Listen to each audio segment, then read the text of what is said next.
Hello एस्पिरंट्स, स्वागत आहे या टीचिंग प्लॅटफॉर्मवरती. आणि आज आपण पाहणार आहोत 11वी बायोलॉजीचा चॅप्टर नंबर 19 जो आहे केमिकल कोऑर्डिनेशन अँड इंटिग्रेशन. हा लेसन आपण NCERT बुकमधून पाहणार आहोत, कारण आपल्याला माहिती आहे NCERT बुकमधूनच सगळ्या एक्झामचा अभ्यास केला जातो. NCERT हा अतिशय महत्त्वाचा आहे. तर चला पाहूया. तर इथे आपण पाहूया केमिकल कोऑर्डिनेशन अँड इंटिग्रेशन मध्ये आपल्या बॉडीचं जे कोऑर्डिनेशन होतं ते कोऑर्डिनेशन करण्यासाठी दोन सिस्टीमला इथे समोर यावं लागतं. त्यामध्ये आहे एक एंडोक्राइन सिस्टीम आणि त्यानंतर एक आहे न्यूरल सिस्टीम. न्यूरल सिस्टीम आपण जेव्हा पाहतो तेव्हा आपल्याला असं लक्षात येतं की न्यूरल सिस्टीम ही अतिशय फास्ट पद्धतीने आपलं काम करते, पण ती कोऑर्डिनेशन करताना ती अतिशय शॉर्ट काही वेळासाठीच ती काम करते. तिचं जे लिव्हिंग पिरियड आहे ती शॉर्ट लिव्ड आहे. आणि काही वेळा असं होतं की नर्व्स फायबर्स आहेत जे न्यूरल सिस्टीम मध्ये नर्व्स असतात आणि ते नर्व्स प्रत्येक सेल्स मध्ये हे डीपली जात नाहीत. आणि डीपली न गेल्यामुळे काय होते की त्या सेल पर्यंत ते कनेक्ट होत नाही आणि ते जे फंक्शन आहे ते रेग्युलेट होत नाही. याकरिता इथे एंडोक्राइन सिस्टीम अतिशय महत्वाची ठरलेली आहे. कारण एंडोक्राइन सिस्टीम मध्ये जे हार्मोन्स रिलीज होतं ते प्रत्येक सेलच्या प्रत्येक पॉइंटला जातं आणि त्याचमुळे आपली जी बॉडी आहे ती कंट्रोल आणि कोऑर्डिनेशन मध्ये आहे. सगळ्या प्रोसेसेस ह्या व्यवस्थित चालत आहे. आता हे एंडोक्राइन ग्लँड काय, हार्मोन्स काय, तर एंडोक्राइन ग्लँडला डक्टलेस ग्लँड असे म्हणतात. तर काय म्हणतात? Ductless Gland. इथे आपण रिवाइज करत आहोत. नीटच्या दृष्टिकोनातून एक शॉर्ट रिव्हिजन घेणार आहोत जे अतिशय महत्वाचं आहे की कुठून MCQs बनू शकतात आणि कोणता पॉइंट हा अतिशय महत्वाचा आहे तोच पॉइंट आपण इथे डिस्कस करणार. ओके, तर इथे हा MCQ बनू शकतो की एंडोक्राइन ग्लँडला काय म्हणतात तर डक्टलेस ग्लँड म्हणतात. ओके, तर हे एंडोक्राइन ग्लँड एक सिक्रिशन सिक्रिट करते, त्या सिक्रिशनला म्हणतात हार्मोन्स. म्हणजे एंडोक्राइन ग्लँडच्या सिक्रिशनला काय म्हणतात तर हार्मोन्स म्हणतात. आता हे हार्मोन्स काय आहेत तर हे हार्मोन्स आहेत non nutrient chemical. Non nutrient म्हणजे काय? आपण पहा, प्रोटीन घेतो, कार्बोहायड्रेट घेतो, फॅट्स घेतो. कशासाठी? आपल्या शरीराला ते न्यूट्रिएंट हवे असतात, गरजेचे असतात. पण जे हार्मोन्स आहे आपल्या शरीरामध्ये रिलीज होतं ते नॉन न्यूट्रिएंट आहे. म्हणजे शरीराला त्याच्या ग्रोथसाठी, वाढीसाठी हा काहीही गरजेचा नाही. मग हा हार्मोन्स रिलीज तरी कशासाठी होतो तर हा हार्मोन्स एक मेसेंजरचं काम करतो. हा इंटरसेल्युलर मेसेंजर आहे. जसा आपल्या इकडे डाकिया असतो, एका ठिकाणची इन्फॉर्मेशन दुसऱ्यांना देतो, तसंच आपल्या बॉडीमध्ये एक मेसेंजर म्हणून काम करतो. कोण? हार्मोन्स करतो. आणि हा अतिशय कमी प्रमाणात रिलीज होतो. जेव्हा मेसेज पाठवायचा आहे तेव्हाच तो रिलीज होतो. तर एवढं तुम्ही हार्मोन्स बद्दल लक्षात ठेवा. त्यानंतर पुढे जाऊया. ह्युमन एंडोक्राइन सिस्टीम मध्ये आता अनेक एंडोक्राइन सिस्टीम आहेत. त्यामध्ये हायपोथॅलॅमस येतं, पिनियल ग्लँड येतं, पिट्युटरी ग्लँड येतं, थायमस येतं, पॅराथायरॉइड ग्लँड येतं, थायरॉइड ग्लँड येतं, पँक्रियाज येतं. पँक्रियाज जी आहे ही बोथ एंडोक्राइन आणि एक्झोक्राइन ग्लँड म्हणून ओळखली जाते. तर तुम्ही हे नोट डाऊन ठेवा की पँक्रियाज ही बोथ एक्झोक्राइन आणि एंडोक्राइन ग्लँड आहे, बोथ. ओके, त्यानंतर ॲड्रेनल ग्लँड जी लोकेटेड कुठे आहे? किडनीच्या वरती. त्यानंतर इथे ओव्हरी सुद्धा काय आहे तर एंडोक्राइन ग्लँड आहे. आपल्याला माहिती आहे आपण जेव्हा फिमेल रिप्रोडक्टिव्ह सिस्टीम शिकतो तेव्हा ओव्हरी हे एक ऑर्गन म्हणून ओळखल्या जाते फिमेल रिप्रोडक्टिव्ह सिस्टीम मध्ये. ठीक आहे, पण इथे ओव्हरी काय आहे तर ओव्हरी सुद्धा एंडोक्राइन ग्लँड म्हणून ऍक्ट होते, कारण ओव्हरी सुद्धा काही सिक्रेशन सिक्रिट करत असते जे की आपल्या शरीराला अतिशय महत्वाचे असतात. त्यानंतर टेस्टिस. ओव्हरी कुठे असेल? फिमेलमध्ये. टेस्टिस कुठे आहेत? मेलमध्ये. टेस्टिस सुद्धा प्रायमरी मेल ऑर्गन्स आहेत. ठीक आहे, सेक्शुअल ऑर्गन आहे, पण ते सुद्धा काय एंडोक्राइन ग्लँड म्हणून ऍक्ट करतात. ते सुद्धा काही हार्मोन्स रिलीज करतात. ते कोणते पुढे पाहूया. ओके, त्यानंतर आपण जे एंडोक्राइन ग्लँड पाहिलेले आहेत त्यामध्ये एक अतिशय महत्त्वाचा जो आहे तो हायपोथॅलॅमस आहे. हायपोथॅलॅमस मध्ये अनेक न्यूरोसिक्रेटरी सेल्स असतात जे काय करतात, हार्मोन्स सिक्रीट करतात. त्यामध्ये तो 2 टाईपचे हार्मोन्स सिक्रीट करतो, एक गोनॅडोट्रोपिन रिलीजिंग हार्मोन्स आणि दुसरा आहे सोमॅटोस्टॅटिन. आता हे 2 हार्मोन्स रिलीज करण्यामागे याचा उद्देश काय आहे बघा. आपल्याला तुम्ही या अगोदर कधी ऐकलं असेल पिट्युटरी ग्लँड. तर ही जी पिट्युटरी ग्लँड आहे हिला कंट्रोल करण्याचं काम कोण करतं, तर हे हायपोथॅलॅमस करतं. इथे जे हा 2 हार्मोन्स रिलीज करतो ना, गोनॅडोट्रोपिन रिलीजिंग हार्मोन्स आणि सोमॅटोस्टॅटिन. ओके, तर या हार्मोन्सचं काय काम आहे, हा गोनॅडोट्रोपिन रिलीजिंग हार्मोन्स पिट्युटरी ग्लँडमध्ये त्याचं हार्मोन सिंथेसिस करणं आणि ते रिलीज करणं हे काम करतो. आणि त्यानंतर जे सोमॅटोस्टॅटिन हार्मोन आहे जो हायपोथॅलॅमस रिलीज करतो, याचं काम आहे पिट्युटरी ग्लँडमध्ये त्याचं जे हार्मोन सिंथेसिस होतं आणि ते रिलीज होणं बंद करणं हे सोमॅटोस्टॅटिनचं काम आहे. म्हणजे इनडायरेक्टली काय, तर पिट्युटरी ग्लँडवर कंट्रोल कुणाचा आहे, तर हायपोथॅलॅमसचा आहे. इथे लक्षात ठेवायचं 2 हार्मोन्स रिलीज करतो ज्यामध्ये गोनॅडोट्रोपिन रिलीजिंग हार्मोन आहे, ते सिक्रीट झाल्यानंतर पिट्युटरीचं सिक्रेशन थांबतं. त्यानंतर आहे सोमॅटोस्टॅटिन, पिट्युटरी ग्लँडचं सिक्रेशन रिलीज होतं त्यानंतर आहे सोमॅटोस्टॅटिन, तो काय करतो तर पिट्युटरी ग्लँडचं सिक्रेशन थांबवतो. तर त्यानंतर पाहूया आपण सगळ्यात महत्त्वाची अशी एंडोक्राइन ग्लँड आहे पिट्युटरी ग्लँड. पिट्युटरी ग्लँडला मास्टर ग्लँड म्हणून ओळखलं जातं. तुम्ही या अगोदर सुद्धा पिट्युटरी ग्लँडची ही ओळख ऐकली असेल. तर पिट्युटरी ग्लँडला मास्टर ग्लँड म्हणून का म्हणतात, कारण जेवढे इंडोक्राइन हार्मोन्स रिलीज होतात त्यापैकी अर्धे इंडोक्राइन हार्मोन्स ही एकटी पिट्युटरी ग्लँड रिलीज करते, त्यामुळे तिला मास्टर ग्लँड असे म्हणतात. ओके, तर इथे एक क्वेश्चन बनतो, पिट्युटरी ग्लँडला काय म्हणून ओळखलं जातं, मास्टर ग्लँड, हा क्वेश्चन बनतो. त्यानंतर पिट्युटरी ग्लँडचं लोकेशन विचारतात, इथे दिलं नाहीये. तर पिट्युटरी ग्लँड ही वेंट्रल साइडला फोरहेडच्या प्रेझेंट असते. साइडच्या वेंट्रल साइडला पिट्युटरी ग्लँड प्रेझेंट असते आणि ही एका बोनी कॅव्हिटीमध्ये असते. प्रोटेक्टिव्ह अशा बोनी कॅव्हिटीमध्ये असते, त्याला म्हणतात सेला टर्शिका. तर याच्यावर एक्झामला क्वेश्चन्स येऊ शकतो की पिट्युटरी ग्लँड ज्या बोनी कॅव्हिटीमध्ये आहे त्याला काय म्हणतात, तर त्याला म्हणतात सेला टर्शिका. हे तुम्हाला लक्षात ठेवायचं आहे. एक्झाम पॉइंट ऑफ व्ह्यूनी कोणकोणते महत्वाचे कन्सेप्ट आहे मी तुम्हाला इथे सांगत जात आहे. ओके, या पिट्युटरी ग्लँडमध्ये 2 भाग पडलेले आहेत. त्यामध्ये एक आहे ॲडिनोहायफोफायसिस, एक आहे न्यूरोहायफोफायसिस. तुम्हाला इथे पुढे एक फिगर दिसत असेल, तर यामध्ये तुम्हाला डार्क ऑरेंज कलर आणि फेंट ऑरेंज कलर दिसत आहे. जो डार्क ऑरेंज कलर आहे तो ॲडिनोहायफोफायसिस आहे, ॲडिनोहायफोफायसिस, आणि जो फेंट ऑरेंज कलर आहे तो आहे न्यूरोहायफोफायसिस. हे कशाचे, पिट्युटरीचे 2 भाग झालेले आहेत. पिट्युटरी ग्लँड ही अटॅच आहे कशाला, हायपोथॅलॅमसला. नक्कीच अटॅच असणार आहे, स्टॉकनी अटॅच आहे, स्टॉकनी, ही स्टॉक आहे त्याची, ठीक आहे, नक्कीच अटॅच असणार आहे. कारण आपल्याला माहिती आहे हायपोथॅलॅमसच कंट्रोल करतं ना पिट्युटरी ग्लँडला, आणि कंट्रोल करण्यासाठी कुठे ना कुठे कनेक्शन असायला हवं, म्हणून हा स्टॉक लाईक स्ट्रक्चर आहे ते अटॅच करतं पिट्युटरी ग्लँडला हायपोथॅलॅमसशी. ठीक आहे, आता आपण वळूया पुन्हा मुद्द्याकडे. आपण याचे पिट्युटरी ग्लँडचे 2 पार्ट पाहिलेले आहे, एक आहे ॲडिनोहायफोफायसिस, दुसरा आहे न्यूरोहायफोफायसिस. जो ॲडिनोहायफोफायसिस आहे पुन्हा यामध्ये 2 पार्ट आहेत. पहिला आहे पार्स डिस्टॅलिस, दुसरा आहे पार्स इंटरमेडिया. ओके, हे एवढं झालं. इथे जो आहे न्यूरोहायफोफायसिस मध्ये इथे पार्स नर्वोसा येतो, या NN वरून तुम्ही लक्षात ठेवा जेणेकरून तुमचं कन्फ्यूज होणार नाही. न्यूरोहायफोफायसिस मध्ये जो पार्ट आहे, पोर्शन आहे, त्याला पार्स नरोसा म्हणतात, आणि ॲडिनोहायफोफायसिस मध्ये 2 पार्ट येतात, त्यामध्ये पार्स डिस्टॅलिस आणि पार्स इंटरमेडिया. हे जे पार्स डिस्टॅलिस आहे ना, हा अतिशय महत्वाचा आहे. याला अँटेरियर पिट्युटरी ग्लँड म्हणून ओळखले जातात. अँटेरियर पिट्युटरी ग्लँड म्हणून कोणाला ओळखले जातात असा सुद्धा क्वेश्चन येऊ शकतो, तर पार्स डिस्टॅलिसला म्हणून ओळखलं जातात, अँटेरियर पिट्युटरी.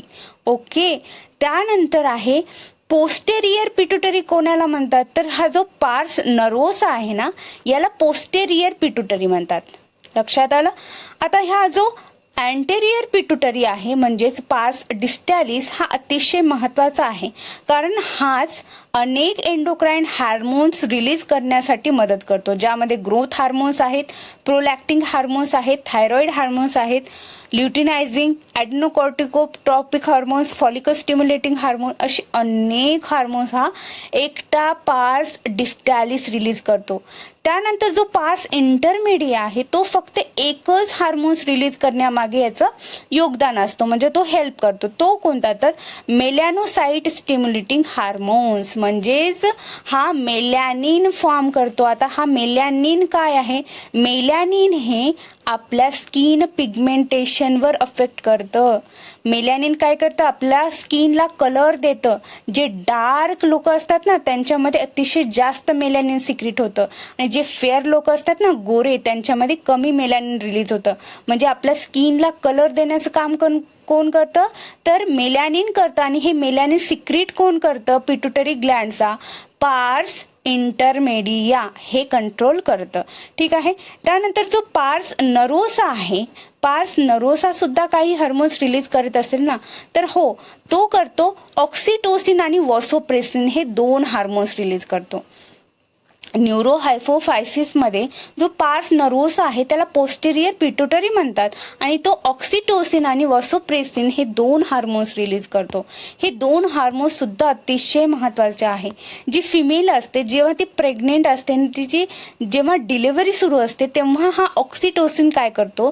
तिच्या बॉडीवर अफेक्ट करतो. अफेक्ट म्हणजेच काय? जेव्हा तिला लेबर पेन येतात म्हणतो आपण, तर ह्या ऑक्सिटोसिन युटेरसचे जे मसल्स असतात ते काय करतात? कॉन्ट्रॅक्ट करतात, आणि त्यातून तिला लेबर पेन सुरू होतात त्या विमेनला, आणि त्यातूनच पार्च्युरेशन होतं आणि बेबीचा बर्थ होतं. वॉसोप्रेसिन काय आहे? तर वॉसोप्रेसिन हा अँटी डाययुरेटिक हार्मोन आहे. याच्यामध्ये जे वॉटर अब्झॉर्प्शन होतं, जे इलेक्ट्रोलाइट अब्झॉर्प्शन होतं किडनीमध्ये, ते कंट्रोल कोण करतो? तर हा वॉसोप्रेसिन करतो. आणि याच्याचमुळे जे डायबिटीस इन्सिपिडस असतं ते कंट्रोल होतं. ठीक आहे. ज्यामध्ये डायबिटीस इन्सिपिडस आहे हे याच्यामध्ये कंट्रोल होतो वॉसोप्रेसिनमध्ये. एवढी तुम्ही इन्फॉर्मेशन लक्षात ठेवा. त्यामध्ये अजून आपल्याला सांगायचं झालं तर इथे मी तुम्हाला सांगते एक्झामच्या पॉइंट ऑफ व्ह्यूनी जे ग्रोथ हार्मोन्स आहे त्यामध्ये जर ते ग्रोथ हार्मोन्स एका रेंजमध्ये असेल तर प्रॉपर सिक्रेट होत असेल तर ते हे आपल्या शरीराला चांगलं आहे. पण जर ग्रोथ हार्मोन्स हे अतिशय जास्त प्रमाणात रिलीज होत असेल तर हे सुद्धा आपल्याला धोक्याचं आहे. जर ग्रोथ हार्मोन्स अतिशय जास्त रिलीज झालं तर त्यातून एक डिसीज होतो आणि तो आहे ॲक्रोमेगली. ओके, ॲक्रोमेगली. आणि जर ग्रोथ हार्मोन्स कमी सिक्रेट झाला तर डॉर्फिझम येतं, म्हणजे माणूस ठेंगणा होतो, हाईटला कमी होतो म्हणजेच ठेंगणा होतो. तर अशा पद्धतीने हे ग्रोथ हार्मोन्स हा एका लेवलला असणं हे सुद्धा महत्वाचं आहे. हे इथे तुम्हाला सांगितलेलं आहे. बाकीचं आपण पाहिलेलोच आहोत. हे सगळं आपण पाहिलेलं आहोत. हे अँटी डाययुरेटिक हार्मोन, त्याच्यामुळे डायबिटीस इन्सिपिडस होतं हे सुद्धा पाहिलं. आता येऊया पिनियल ग्लँडकडे. पिनियल ग्लँड ही अतिशय महत्वाची आहे. ही कुठे असते तर डॉर्सल साइड ऑफ फोरब्रेन. हिचं लोकेशन विचारतात नेहमी, तर पिनियल ग्लँड कुठं असते तर डॉर्सल साइडला असते फोरब्रेनच्या. ओके. पिनियल ग्लँड एक हार्मोन सिक्रेट करते, त्याला मेलॅटोनिन म्हणतात. आता तुम्ही इथं कन्फ्यूज व्हायचं नाही. आपण या अगोदर मेलॅनिन पाहिलेलं आहे आणि हे आहे मेलॅटोनिन. कन्फ्यूज होण्यासाठी ऑप्शन मध्ये हे देऊ शकतात. समजा तुम्हाला इथे क्वेश्चन विचारतील पिनियल ग्लँडचं सिक्रेशन कोणतं आहे, त्यामध्ये ऑप्शन मध्ये मेलॅटोनिन देतील, सेकंड ऑप्शनला मेलॅनिन देतील, थर्ड ऑप्शनला ग्रोथ हार्मोन्स देतील, फोर्थला नन ऑफ दीज देतील. तर तुम्हाला करेक्ट आन्सर ओळखायचा आहे की पिनियल ग्लँडचं जे सिक्रेशन आहे त्याला मेलॅटोनिन म्हणतात. आता हे मेलॅटोनिन अतिशय महत्वाचा रोल प्ले करतं. जी आपली स्लीप आणि वेकअप सायकल आहे, म्हणजे आपण जो झोपतो आणि सकाळ झाल्यानंतर आपण जागे होतो, हे कशामुळे होतं? या पिनियल ग्लँडच्या सिक्रेशनमुळे होतं, मेलॅटोनिनमुळे होतं. जी 24 आवर डायरोनल रिदम आहे आपल्या बॉडीमध्ये, म्हणजे बरोबर संध्याकाळ झाल्यानंतर आपल्याला झोप लागते. ही जी रिदम आहे ना, दररोज ही ऍक्टिव्हिटी होत असते. तर ही कंट्रोल कोण करतं, तर हे मेलॅटोनिन कंट्रोल करतं.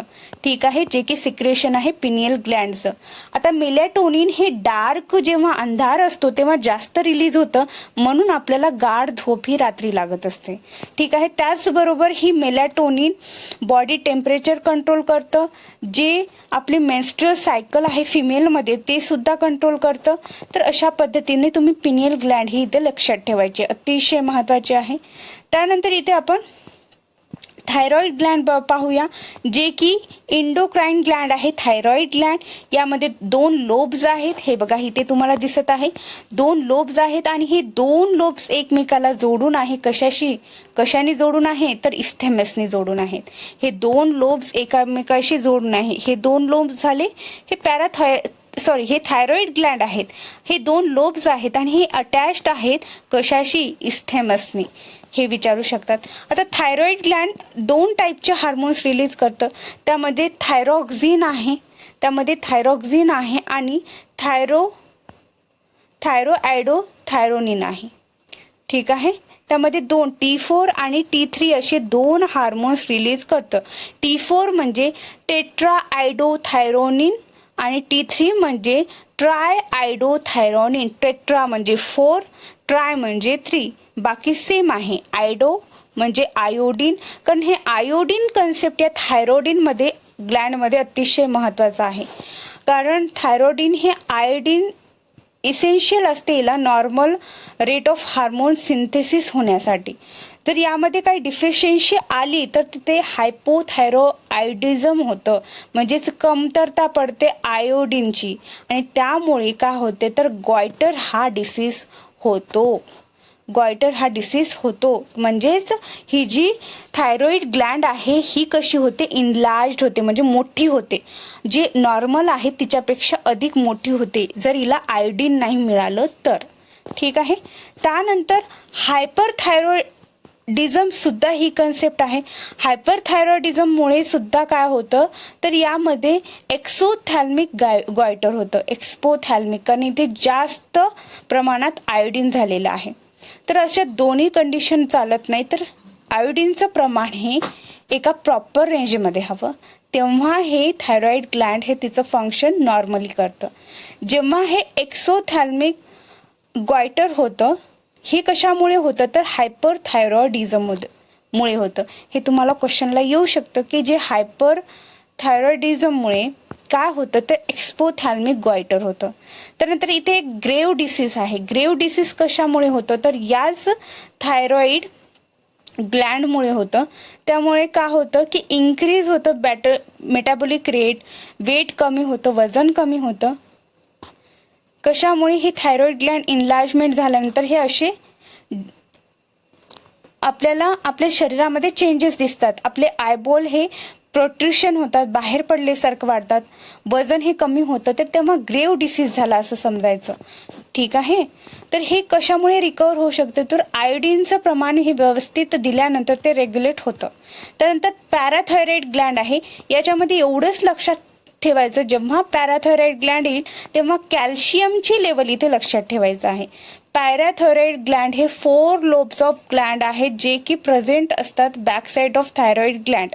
थायरॉइड ग्लँडच्या पाठीमागेच हे असतात. याच्यामध्ये 4 लोब्स असतात या पॅराथायरॉइडचे 4 लोब्स असतात, ते पाठीमागे असतात थायरॉइड ग्लँडच्या. आणि हे काय सिक्रेट करतात तर हे जे कॅल्शियम लेवल मेंटेन करण्याचं काम करतात. जेव्हा केव्हा कॅल्शियमशी रिलेटेड कोणता क्वेश्चन येईल तेव्हा समजायचं इथे पॅराथायरॉइड ग्लँड आहे. त्यानंतर आपण पाहूया थायमस.